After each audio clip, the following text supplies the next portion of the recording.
કે તમારા બાપની તાકાત નથી, હું ખાઈશ પણ નહીં અને આદિવાસી સમાજનો એક પણ રૂપિયો ખાવા પણ નહીં દઉં. આજે મિત્રો ચેતરભાઈ એમને એમ નથી મળતા, એમને એમ નથી બનતા. એને ત્યાગ ભોગવ્યું છે. તમે 81 દિવસ સુધી તમે ને હું ઘરે હતા આપણા, અને તમારા મારા માટે આ ચેતરભાઈ વસાવા જેલમાં હતા. આનો બદલો લેવાનો છે કે નથી લેવાનો? લેવાનો છે કે નથી લેવાનો? મિત્રો આગામી ચૂંટણીઓ આવી રહી છે. ભાજપની તાકાત પોલીસનો દુરુપયોગ કરીને છે. આપણે બટન દબાવવાનું છે. અને મને ખબર છે અંબાજી સુધી લઈને ઉમરગામ સુધી આદિવાસી સમાજમાં ખૂબ રોષ છે કે નથી? ચેતરભાઈને ભાજપે જેલમાં નાખ્યા છે. આદિવાસી સમાજમાં ખૂબ રોષ છે.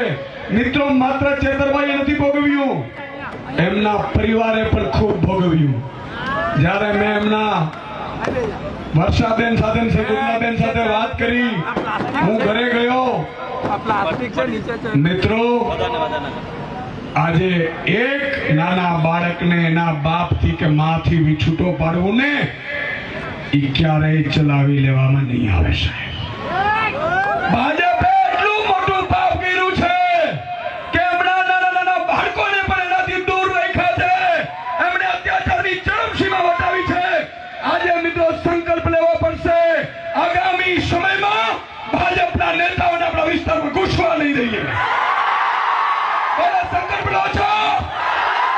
આગામી સમયમાં ભાજપના નેતાઓને ઘૂસવા નહીં દઈએ અને ચેતરભાઈનો બદલો લેવા અંબાજીથી ઉમરગામ સુધી માત્ર ઝાડુ ચલાવવાનો છે. જય આદિવાસી. ચેતર વસાવા તુમ આગે બઢો. ચેતર વસાવા તુમ આગે બઢો. હું આપણા લોકલાડીલા ચેતરભાઈને જ માઇક આપું છું. મિત્રો 81 દિવસની